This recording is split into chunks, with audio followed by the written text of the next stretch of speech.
I'm Amanda Knox, and you're listening to Hard Knocks.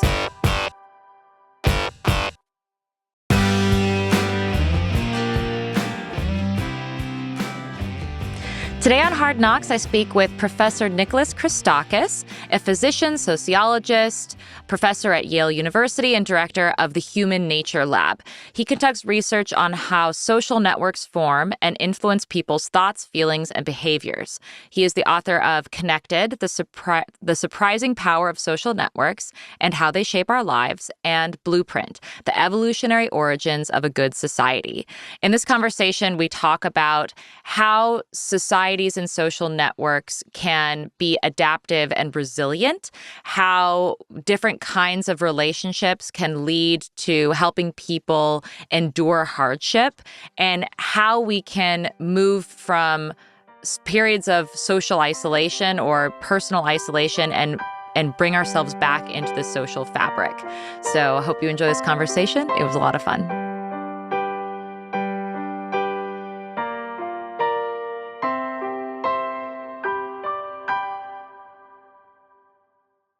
Welcome to Hard Knocks, Professor Christakis.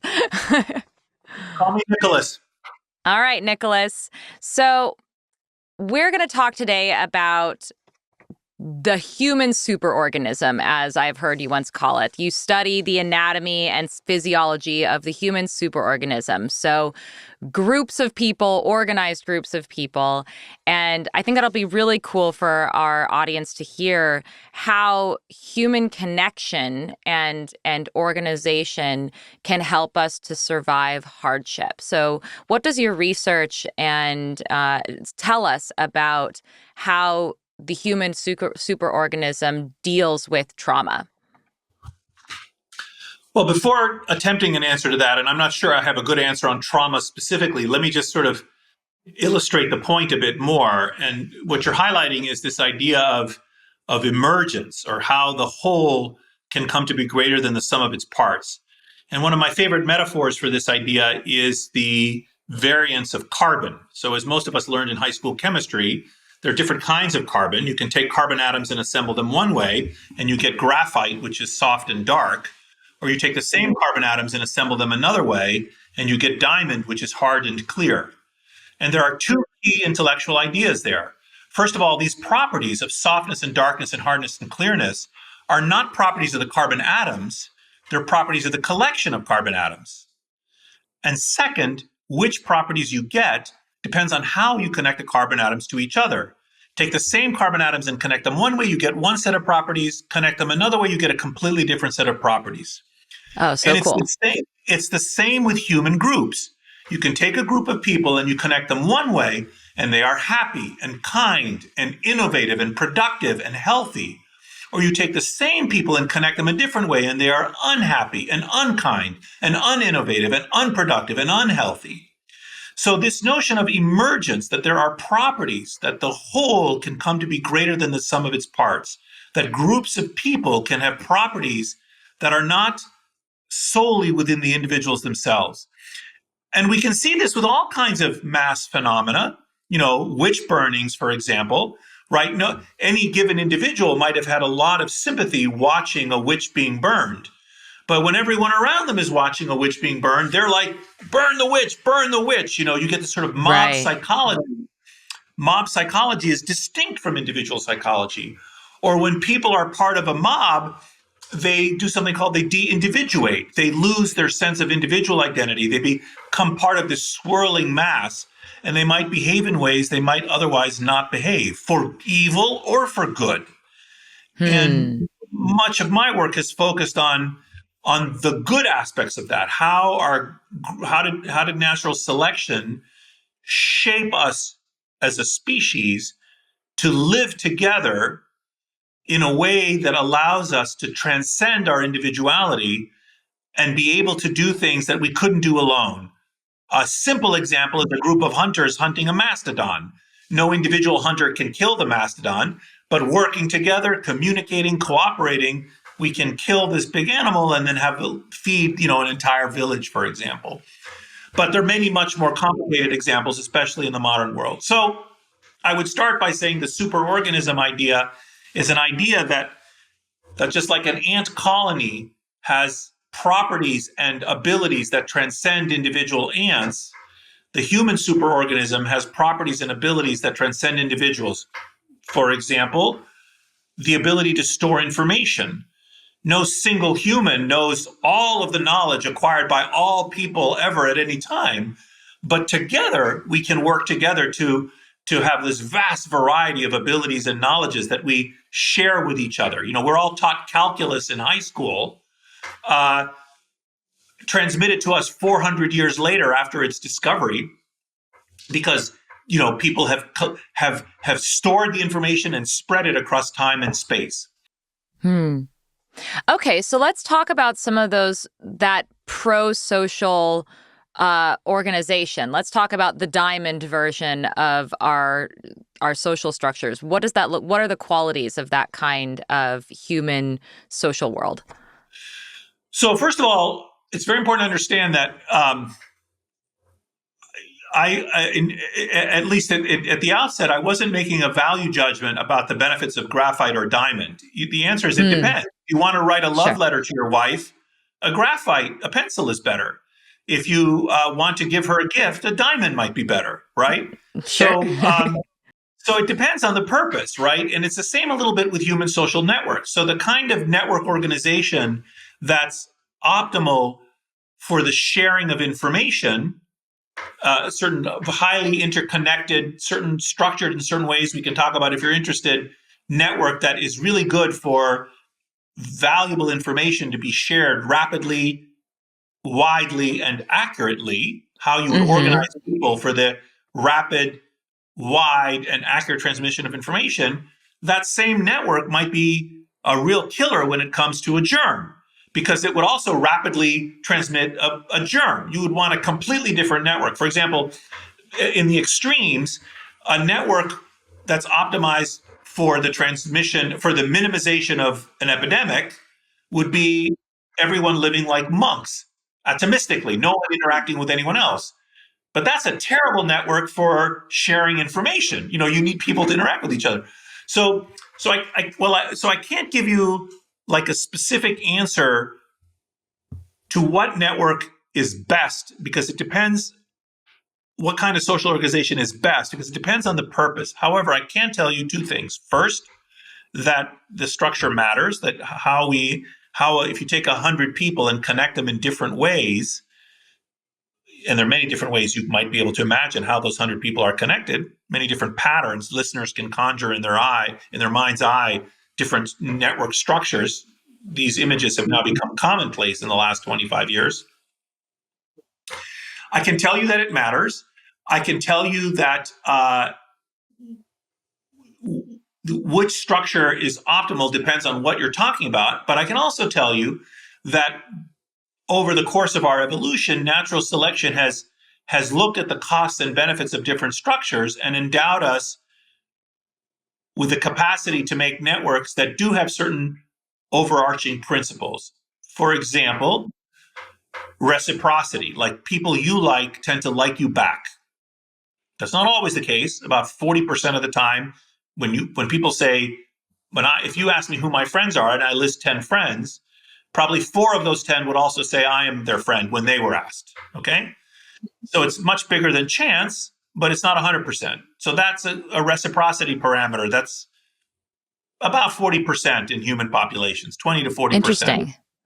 Another feature of human networks is that your friend's friend is your friend. Now, that's not always the case, but it's usually the case, okay? And so on. Or that we have cliques, that we form little cliques. We're a tribal society. So your friends are all kind of friends with each other, and this is your little group, and then over here is another different group. So there are general principles like that about how networks are formed, and that serves certain purposes. Okay, so here's a question, because you've studied, ancient societies as well. Obviously, like you've studied all these different societies, and I'm wondering, would you say that there are some types of societies that are more resilient than others, that have undergone stress, either, like let's say there's a war and lots of people die, or there's a natural disaster and it's, crumbles, some aspect of their society. Are there certain kinds of societies that are more prone to picking themselves back up again when they've experienced some kind of crisis or loss? Yes. So everything we've talked about so far has been general principles about our species. So in other words, you have to think about it like if you ask me how does the human pancreas work, I would tell you how the human pancreas works. And there's a lot of understanding of the anatomy and physiology of the human pancreas. And we don't think it matters whether you're a Frenchman or an Afghani or an Iraqi or a Kenyan or an American. All human Right. pancreases work the same. Right. Now, and that's the kind of, so far, what I've been telling you about human social interactions, that there's a very deep and fundamental way that we befriend each other, for example, that human friendship is universal. It's seen everywhere in the world. And we have brains that are optimized to form friendships. And so there's this general principle about human social interaction that we've been discussing so far. And moreover, I would even say, in an amazing observation, that other intelligent social mammals independently evolved to have networks with very similar structures. So if you map the social networks of elephants or dolphins, they also have many of the similar properties about reciprocity and transitivity and things that I mentioned earlier, independent of it. So in other words, there's something about living socially that requires these networks to have these kinds of properties.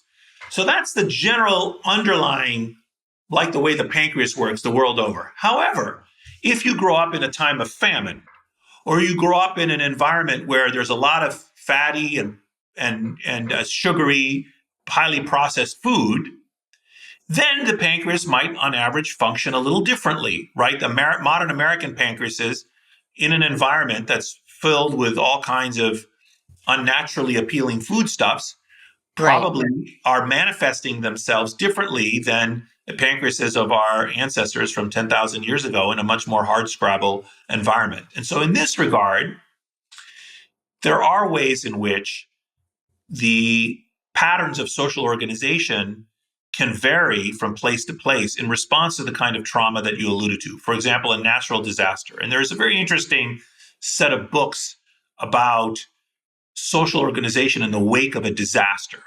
When a group flees a flood, for example, after Hurricane Katrina, or an earthquake, for example, the way that people support each other, the kind of friendships they make, the kind of social organization they manifest can be a little different. And I've often thought that if you're in a country like Afghanistan that's been invaded for thousands of years repeatedly by others, some of the cultural traits and patterns of social interaction that might be adaptive in a world in which you're constantly being invaded by strangers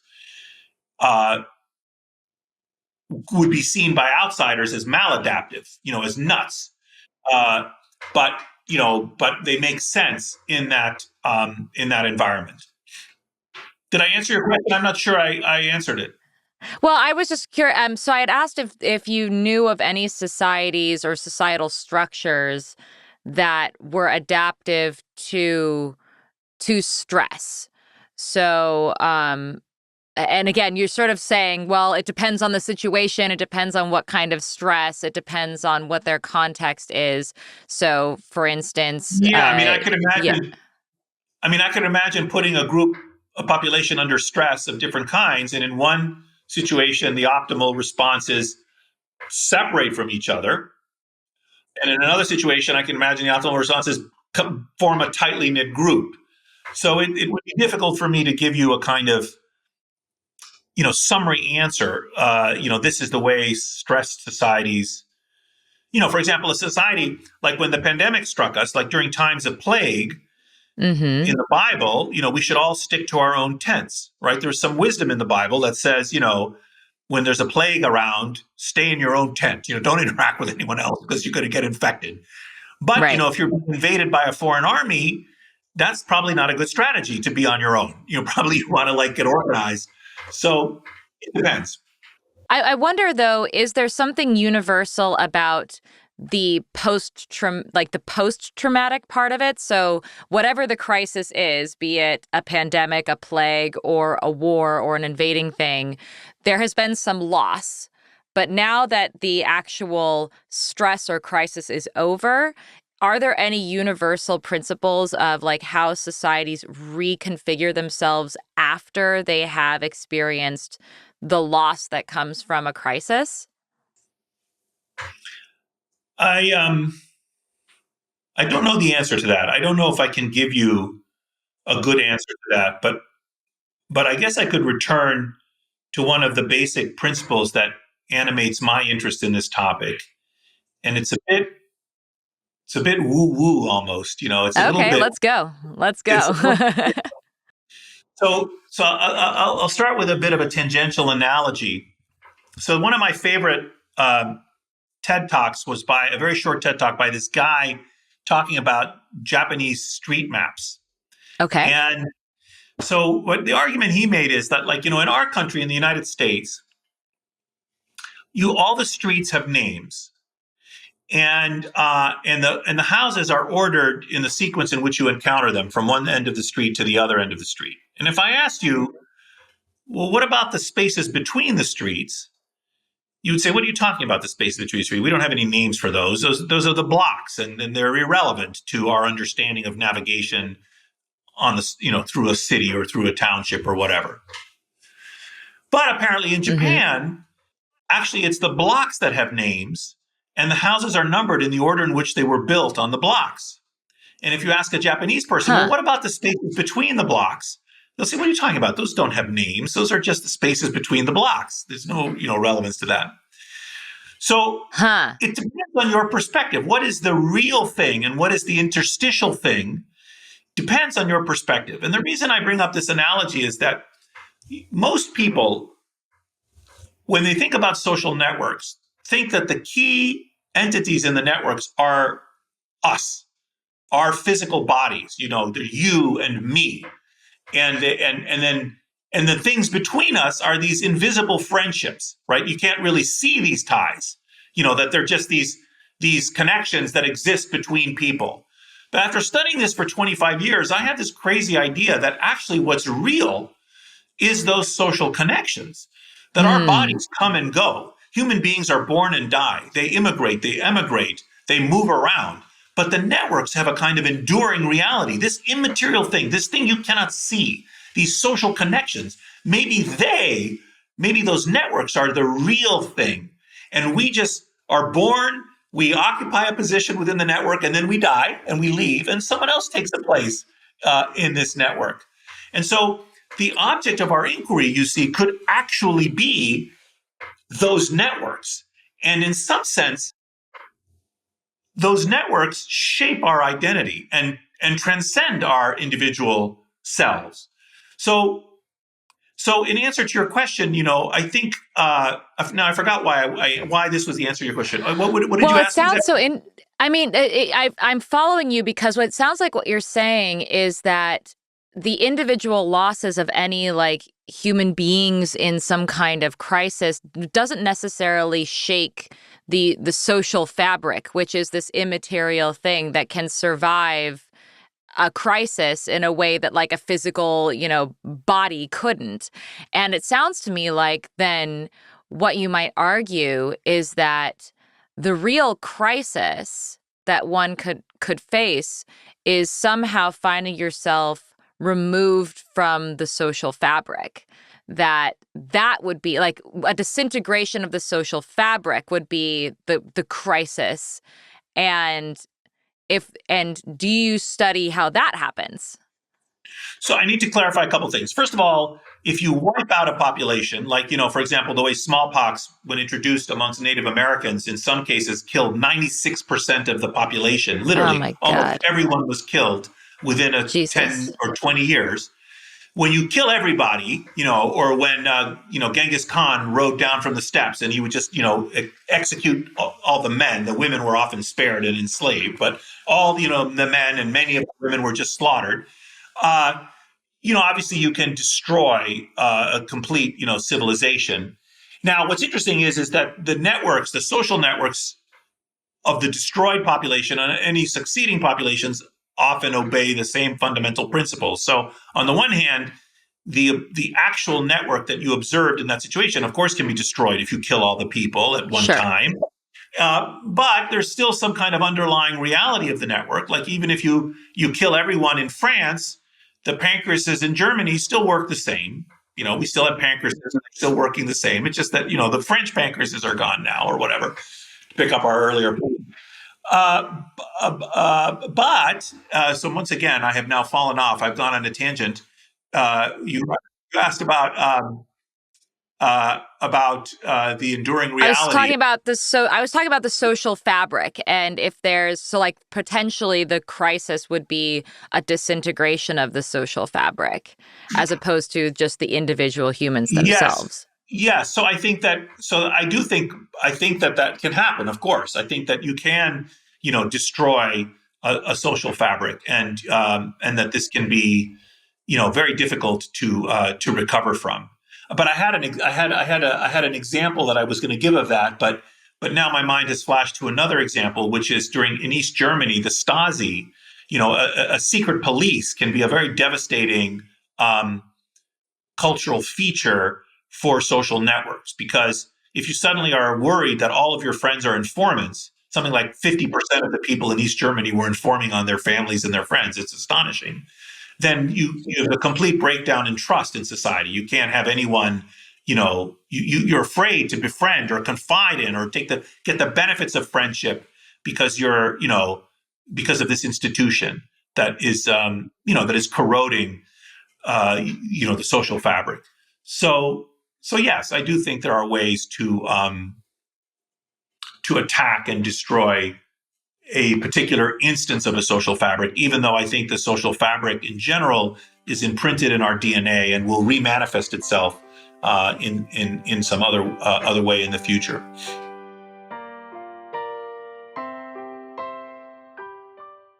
Resilience isn't free.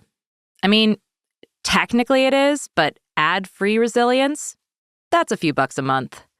Subscribe at amandaknox.substack.com for ad-free episodes of Hard Knocks, plus bonus episodes and essays that help you turn adversity into insight and navigate the chaos of life with a little more clarity.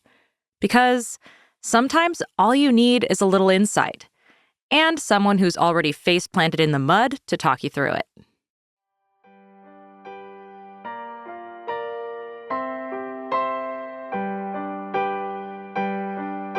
So that's a really interesting point. So how for instance, how did Germany recover that sense of a social fabric after it was so horrifically disintegrated by secret police? I imagine you have to remove the element that is doing that. So you remove the secret police element out of the scenario.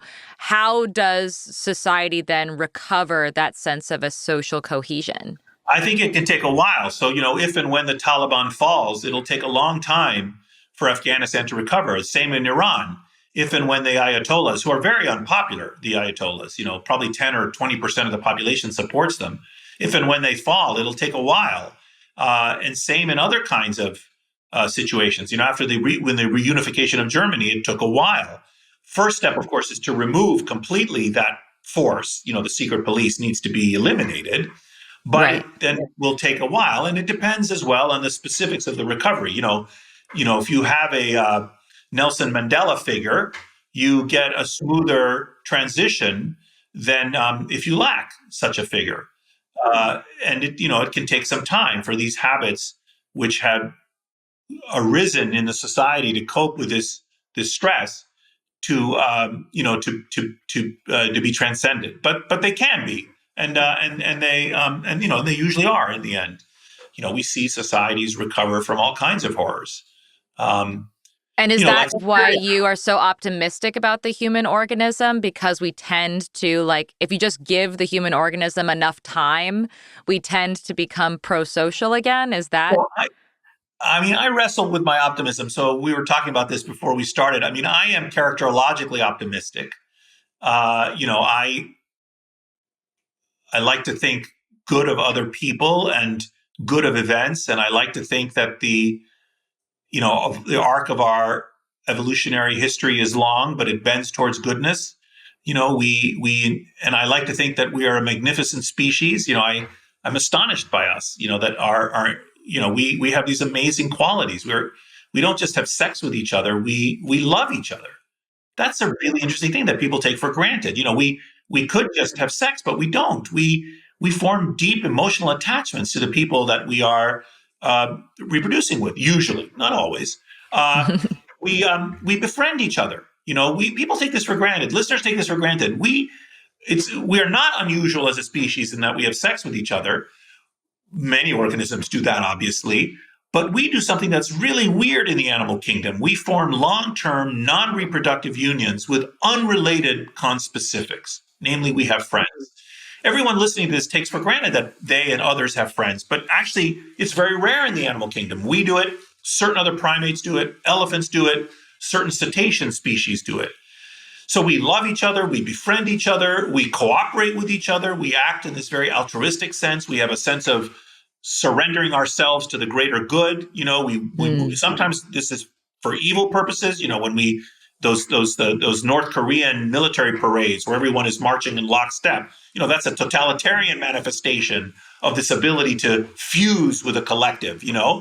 But usually we use this kind of fusion for good purposes. We teach each other things. We share knowledge with each other. These are all miraculous qualities that our species has, and so for me, they are a source of optimism. I look at us and I marvel. Let me say one more thing. So there's this argument that's been ascendant for the last 10 or 20 years or longer, perhaps, principally advanced by Steven Pinker, but also by other thinkers, about the origins of a good society. And so one of the arguments that's made is that starting a couple hundred years ago with the Enlightenment in Northern Europe, a set of philosophical ideas began to be advanced about the fundamental equality of all human beings, about the benefits of democracy and of free expression, and all these fundamental liberal principles. Now, these were, of course, unevenly applied. Women didn't necessarily have the right to vote. There were colonial powers, but the philosophical underpinnings were very deep and profound and novel. Actually, in some sense, a descendant of the Judeo-Christian tradition. Actually, some of the ideas go back to Jesus Christ. But nevertheless, you get this efflorescence about 200 years ago where you have this kind of set of historical philosophical ideas that begins to get advanced about the proper organization of a society that leads to the greatest utility and fulfillment for the maximum number of people. And in parallel with that, you have a lot of scientific advances, electricity and magnetism and the steam engine and telephony and all of these scientific inventions. And as a compound product of those philosophical advances and scientific inventions, we live in a world today, you and I and everyone listening to this, that is objectively freer, richer, healthier than it otherwise would have been. There's no doubt that the world today is better than it otherwise would have been, but for these Enlightenment philosophical and technological advances. And so that's the argument that Pinker and others have made, and I think that is correct. I think that argument is a correct argument. But my argument is that we don't need to necessarily rely solely on these recent historical forces to understand the origins of a good society. More fundamental, deeper, much more ancient forces are at work propelling a good society. We were endowed by 300,000 years ago, we were already endowed with the capacity for love. We were already endowed with the capacity for friendship. We were already endowed with the capacity for cooperation. We were already given all these blessings that still are with us today. And I think those blessings are not only scientifically amazing and interesting as objects of study, but I also think they are kind of philosophically or ideologically relevant to understanding, what is the optimal way that we can live together. So that's a very long-winded answer, once again, to your question. I mean, you're talking to a professor. What do you expect? Yeah. You're getting, professorial answers. Maybe I should try to tone it down and speak more like we were at a dining room table instead of these little mini lecturettes. But anyway, I mean, yeah.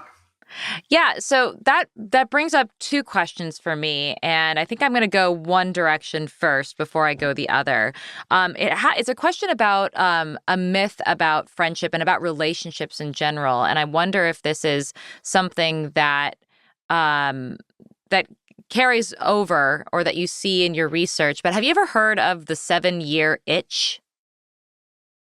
I think that means like if you're married, like at 7 years, you want to divorce your partner or something. Is that what I don't know? Yeah. So the idea is like, 7 years into a meaningful relationship, there is a moment of crisis because your relationship has gone to a point where you know the person and you're familiar with the person so much that you might be that relationship might become tiresome and I've Boring. actually recently had boring or even just or it might be like the negative cycles might have established themselves in such a way that you feel entrenched.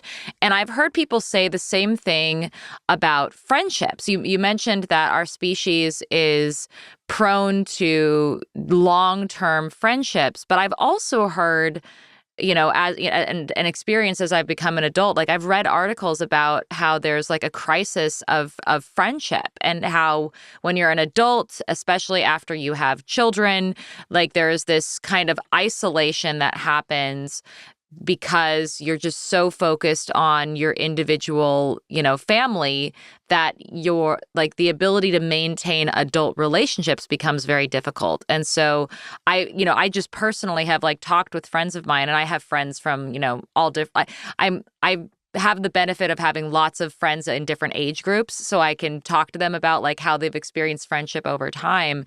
And they have mentioned the same thing, that they've experienced cycles of friendships and cycles of relationships. And I wonder, can you speak about that? Yes, yes. So we did what I think may be the first study that looked at the duration of adult friendships, like the median, like 50% of divorces and American marriages end in divorce or whatever the number is. And you can look at the average duration of a marriage and compute what it is. I don't know that number off of the top of my head, but I do know the average duration of a friendship. And in the modern United States, it's about 10 years. And most adults have the experience of remembering that they were really close, intimate friends with somebody. And then they didn't necessarily have a breakup. They didn't necessarily end badly, but it sort of ended. It petered out, it fizzled out. You maybe think warmly and fondly about that person. Maybe if you saw them again, you might pick up where you left off, but you're not in intimate, ongoing contact with them. So the median survival of a modern American adult friendship is about 10 years. Now, in addition to that, however, there's some range. Sometimes you're friends with people 2, 3, 5 years. It's a work specific or life stage specific situation.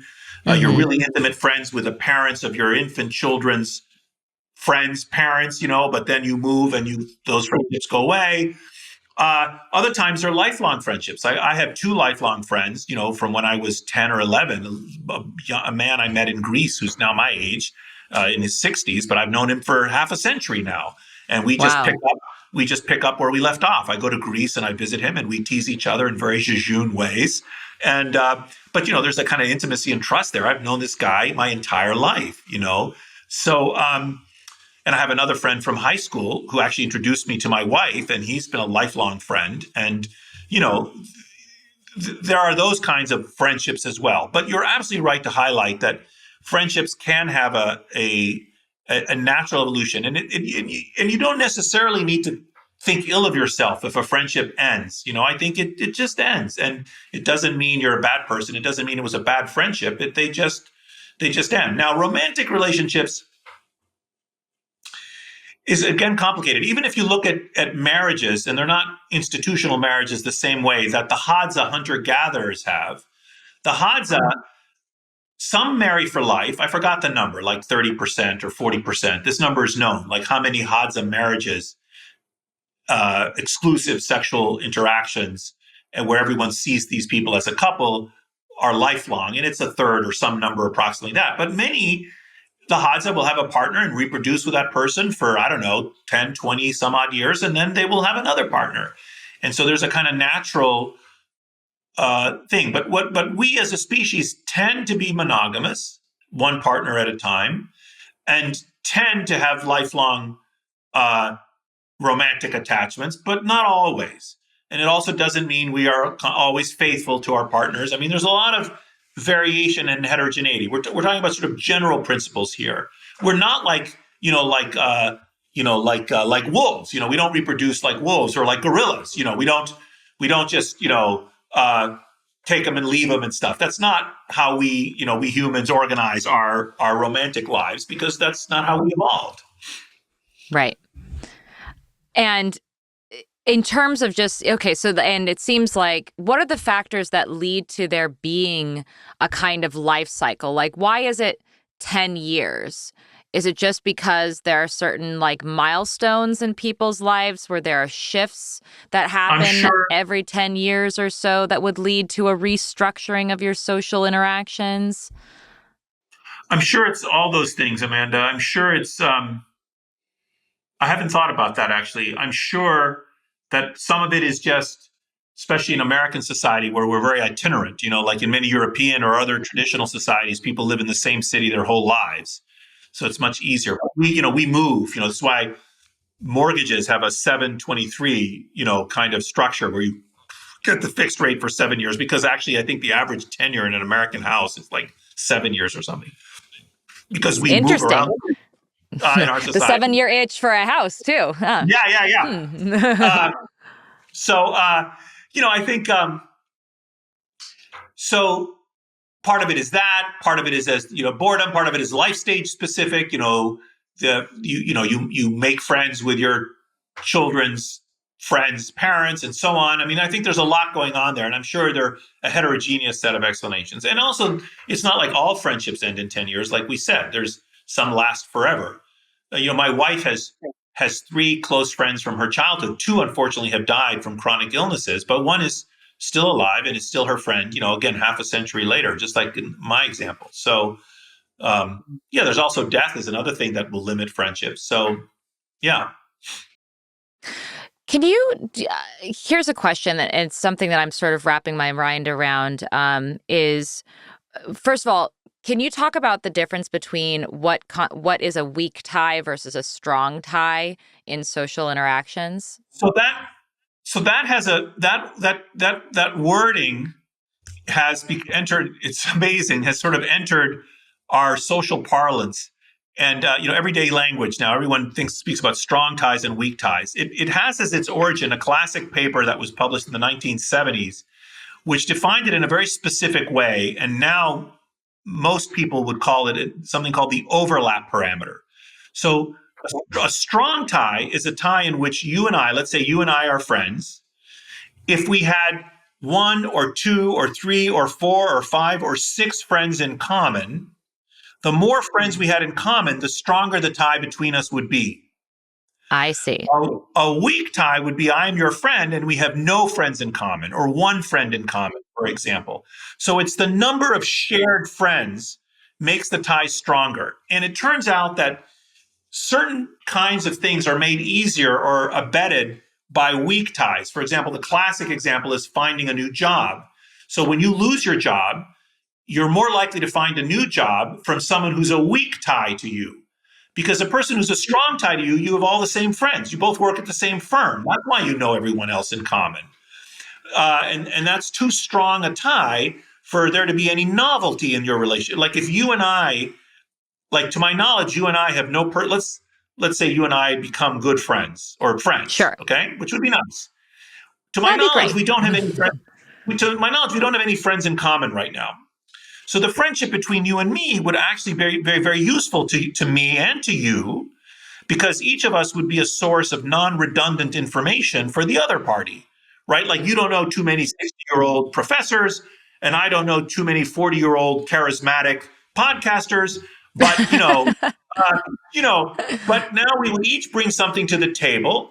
And but if you look at me and all the people with whom I'm friends, that we have many friends in common, they're all other male professors, and so there's not a lot of novelty there. So this is a classic definition of a strong and a weak tie, and each of them serves its purpose. There's a way in which some things are better done with weak ties, some with strong ties. Is that what you were asking just for an explanation, or is there somewhere you want to take? And that's great because it pivots into my next question, which is when someone when any individual person's life is falling apart, like just, let's just say something out of the blue completely throws them through a loop. For example, who knows? How do weak and strong ties make a difference to that person who is experiencing a personal crisis? Okay, so now let's go to a different definition of weak and strong ties. So now a definition. The first one we called it the overlap parameter. That's the classic definition of a strong and a weak tie. How many friends you have in common. But another way you might define the strength of a tie is how intimate your connection is. So you have Betty, Sue, and Jane as your friends. You might really love and trust Betty, and you might talk to Betty every day. And you like Sue, and you trust her a little, but you don't talk to her every day. And Jane, even less. And Betty, you've known her for 40 years, and Sue for 10 years, and Jane for 5 years. So the frequency of contact, the duration of interaction, the amount of trust that you have in the relationship, the affection, all of those things could go into defining how strong is the tie between you and those people. And it is usually said that you really identify who your friends are in a time of crisis. Now, of course, I know your biography, and I know some of the extraordinary stresses you were put under when you were a young woman in her 20s. But any adult listening to this will have had a time in their lives when the shit hit the fan, and their true friends were identifiable. These were the people that really stuck by them, that trusted them, that helped them, that called them, that showed up.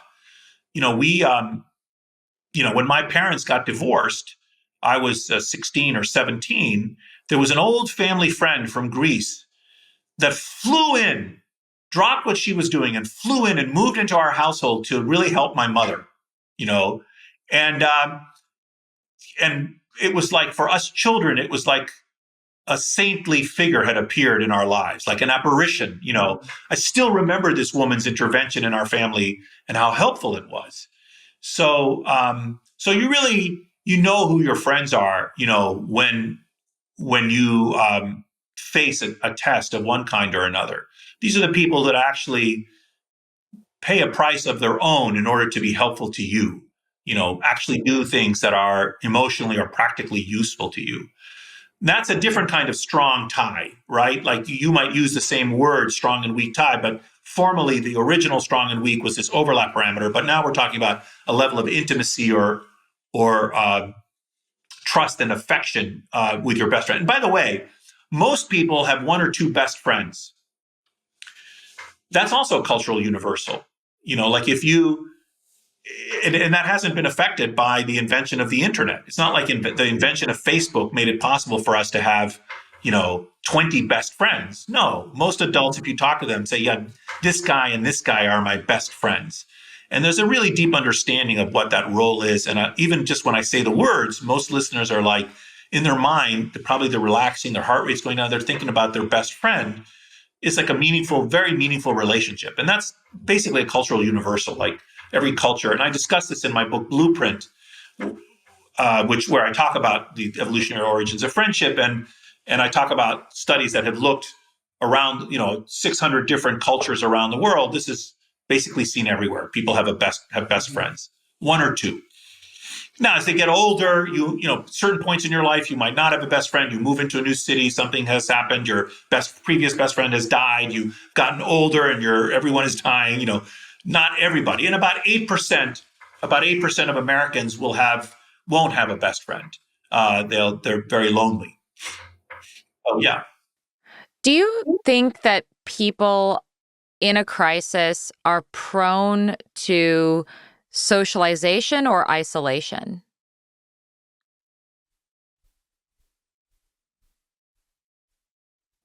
Oh, that's a good question. I don't know, Amanda. I think that varies. I mean, I think it'll again depend on the circumstances and the person. I think some people, maybe they're feeling ashamed,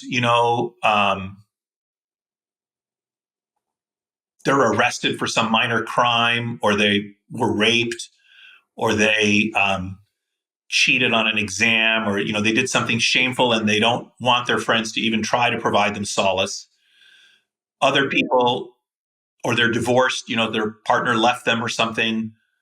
Other people will seek out. In general, we evolve to seek out social connection in times of stress. And for example, if you look at other primates, you look at the grooming behavior of other primates, the amount of grooming, like if you look at widowhood, for example, in chimpanzees, so when or bonobos, when their partner dies, or their child, when their baby dies, when a female chimp's baby dies, the other female chimps in the troop will start grooming the bereft mother more. So there's increasing social interactions.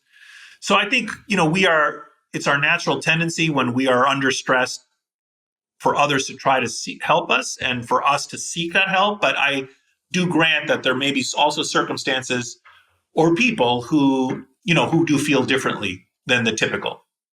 Did I answer your question? I don't know if I answered that one. Yeah. No, I mean, this is all exploratory. So even if you don't answer my question, it's an interesting conversation. No, but I sometimes, when you do interviews or you speak to people about topics that you've spent a lot of time studying, like I have, you'll put something on the table as an idea, and I'll latch onto some part of it where I happen to know, like you put this idea on the table, and this part over here I know a lot about, and these other parts I know either little or nothing about. So it's very tempting for me to just focus only on this aspect of whatever it is you put on the table, but actually the whole topic is interesting. And I don't want to be evasive. I want to engage fully in what you're putting on the table for us to discuss.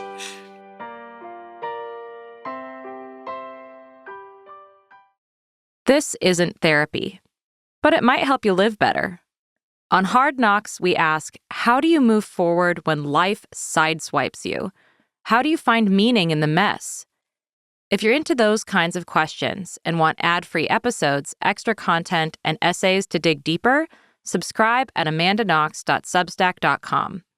I can't promise I'll fix your life, but I can make you feel better about how weird it already is.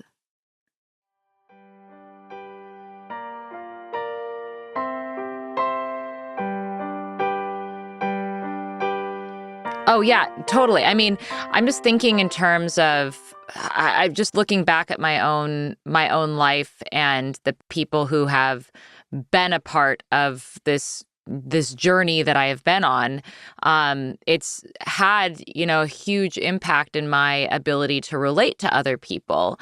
And in some ways, I have felt like I'm very connected to others. And in other ways, I've felt very sort of isolated, not even like from a self-isolating standpoint, but just in a way that it feels difficult for you to relate or be seen, I guess, like, yeah, just related to in a normal way, because you've been in this sort of extra situation. Like, here's an example. So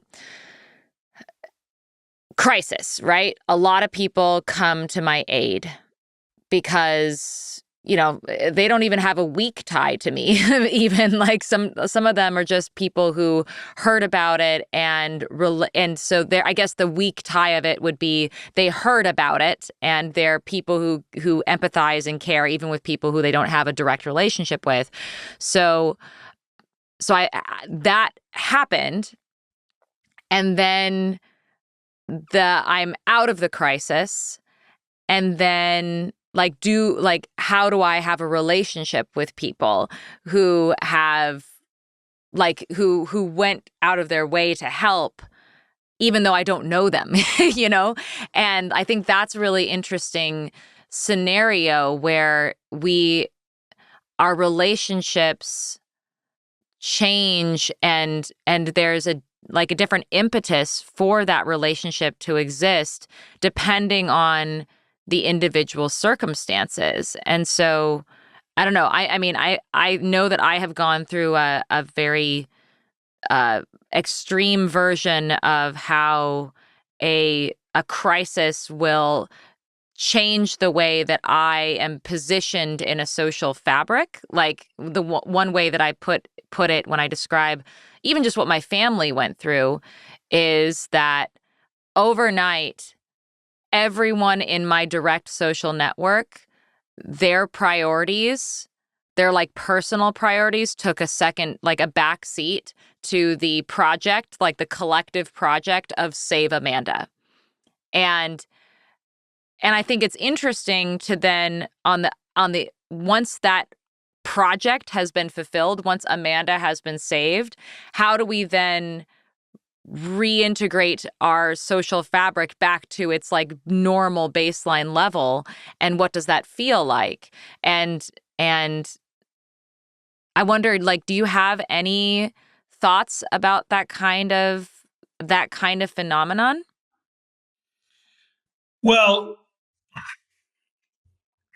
in the beginning of what you were saying, and of course, your particular experience, like many adults have faced stressful or difficult times, the death of a child, the infidelity of a partner, the collapse of a business, some people have, like you and me, some people have been, wrongly denounced, or have become objects of public scorn, unwarranted, so there are many different other people have lived in war zones or been sent to concentration camps. You see all these Holocaust survivors, many of whom cope by trying to forget, right? Like all these stories about many families, some people listening to this probably will relate to the fact that they had Aunt Tilly, they had no idea was in Dachau. And now near the end of her life, she, we kind of knew that she had difficulty in the war and stuff, but like this is in my wife's extended family where they had a relative. They knew that she had suffered during the war, but they didn't realize that she was actually in Auschwitz. Like Wow. that kind of stuff. Wow. And so some people, so people have had all kinds of difficulties people have faced in their lives, and but your case was distinctive in a number of ways. There was you could have been justly or unjustly accused. So not only were you accused, but you were unjustly accused. You were innocent of the thing. It was very public that everyone in the world was reading about this. It had a lot of, you were in prison, at a young age. You didn't expect that. I mean, you had all of these very, very traumatic features to your experience. And as I think, I'm sure others have told you this, but it's a real testament to your character that you've been able to endure that and actually even make something of it, right? That you were able to not be defined by these experiences, but actually take from them those opportunities for personal growth to become a better person as a result of all of those traumatic experiences. And there are many features to that particular experience. So I think that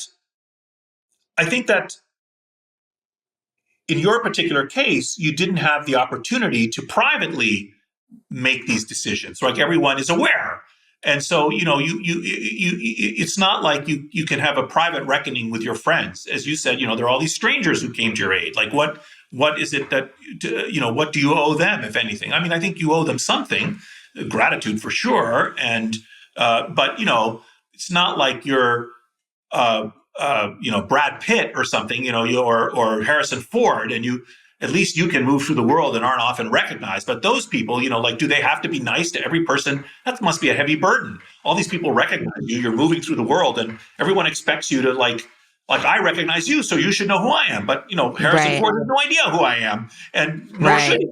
And so, or politicians. I remember once meeting a famous politician many years ago, and I just sort of stupidly kind of went up and said hi, and kind of thought that we would just have a conversation. But I'm a stranger to this person, even though they're not a stranger to me. So what are the obligations in that type of a situation of a celebrity, let's say, or which would even transcend or are greater than, let's say, whatever your situation is or mine, for example.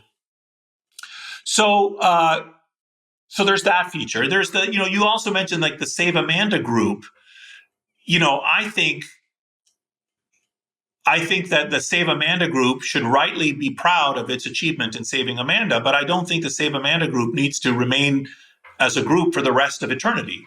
I think the group came together to achieve a certain objective, and that objective was achieved.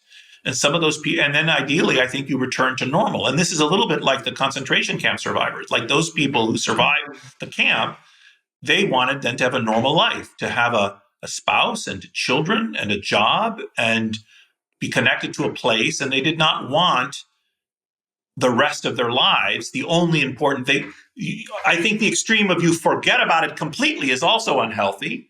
But I think the extreme of like, this is the only thing that's important about me, or that's going to be the only thing I think about, is also unhealthy. I think a person who can internalize and make sense of the experience and then also fill their lives with more normal experiences is the right one. And by the way, I don't know how you feel about this, but this is one of the reasons that I don't like so much the wording of survivors, that someone has survived a traumatic experience, because that suggests that is the key thing about you for the rest of your life. Someone assaulted you when you were 20, and this stranger decided to assault you, and you're assaulted, and now you're a survivor, and that is your identity for the rest of your life. I don't think that's healthy. I think it's better to say, look, this thing happened. Here's how I coped with it. There are other important things about me. This is a part of my life. It certainly shaped my character and my trajectory, but it's not the only thing about me. And I, for whatever it's worth, in my opinion, I think that's healthier. I'd be interested in your thoughts on all that. I don't know how you feel about this. Oh, the way that I talk about it, and I, especially in my new book, Free, which I can send you a copy of if you don't have it, is this question of like, well, when you find yourself defined in a big way by a traumatic event, how do you acknowledge the fact that it is a big part of your life and also not feel like a slave or like you're trapped, like you're predestined based upon this like one bad thing? And the way that I've come around to it is acknowledging that I am informed by it, but I am not predestined by it. I'm not trapped in a box. I'm still a person who's in personal evolution, and I'm informed certainly by some very life-changing experiences and the things that I've learned from those life-changing experiences, but they don't determine who I am. They just help inform me in my process of determining who I am for myself. So that's the way that I do think that like someone who was assaulted in their 20s will carry that memory with them for the rest of their lives. It's not like, I think it's pushing back against this idea that in order to not be a victim of things, you have to just move on as if it's possible to just be like, okay, that happened in the past and it's just going to stay in the past and it's not going to be a part of who I am in the present. I push back against that idea. And instead, I suggest that the person who you are in the present gets to determine how the past informs who you are now. And in that way, you get to reclaim some sense of personal agency in the whole equation. And speaking of that point, the one final question that I wanted to ask you before I let you go was I wanted to ask you about advice that you have for people who are attempting to rebuild their social world after they have experienced a period of isolation for whatever reason. It could be a crisis, it could be whatever. I imagine that typically a period of isolation results from a crisis of some kind. So how is it that an individual can reintegrate into the social fabric? Well, I'll have to admit that I'm not an expert on that, and I wasn't fully prepared for that question. But I guess I would say, first of all, slowly and steadily. I don't think you need, it's like the advice we give our teenage children, they just need a friend, like one friend, like the step from 0 friend to 1 is huge. You don't need to be a social butterfly. Just, and all of us know this feeling, the notion that someone cares for us and is listening to us especially listening non-judgmentally. I have two men in my life who are my best friends, and I can. And here's the thing, your you know your best friends are also people you call with good news, right? Because they won't be jealous in a way. They're happy that you're happy, and it's not just bad news that you call them with. And so I think the making some effort to have a partner and have a friend, I think is really important. And I think that does require some amount of self-awareness and personal healing. I think if you're still deeply traumatized by whatever it is that you've experienced, it can be difficult. Now, there are also, by the way, as you all know, there are different sort of self-help groups for different kinds of life experiences that people have had, and these can be enormously useful and good sources. So people struggling with cancer diagnoses, for example, or people surviving the murder of a child, for example, or any kind of traumatic experiences. There are groups of other human beings who are going through the same thing, and that's enormously helpful, actually, to be able to talk to another person who is enduring what you have been forced to endure. So I suppose my simple-minded advice would be to make an effort to make at least one or two connections to other people, and see if you can find groups of people who are, for whatever reason, experiencing or have experienced something similar to what you have experienced. I was just reading this crazy thing. Maybe you saw it online about people who've been attacked by sharks and lost an extremity. Did you see this thing? It went viral a few weeks ago. No. So they have a very funny, I can't remember the title of the group. They have some kind of a funny, I'm going to say the one bite. Like shark bait? Yeah. Bait or some kind of, very good. Some witty kind of thing. But they also allow people who were bitten by crocodiles in, but very generous. Very generous, exactly. And they find each other. So what happens is there's a group of 50 or 100 of these people around the world who've lost an extremity and survived a shark attack. And when they read about someone having that experience, they inundate them with contact on Facebook or however else they find them. I'm not exactly sure. And then there are reunions of people like this, and they really feel these are my people, so on the one hand, I think that's great. On the other hand, I don't think you should define the rest of your life as this is the only important thing that ever happened to me was that I was a random fish chose to almost kill me. But I think it's extremely helpful. But make friends where you can. Yes.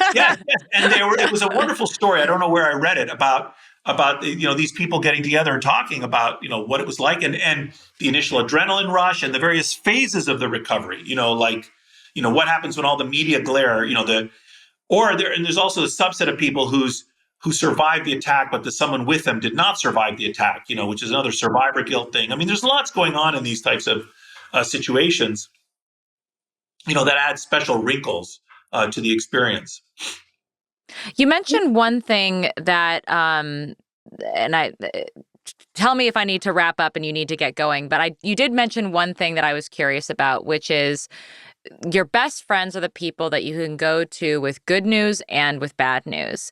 And this is something that I've been thinking about recently, which is absolutely, if you're in a crisis, you find out who are your fair weather friends, right? Those are the people who are not going to be there for you when you're going through a bad situation.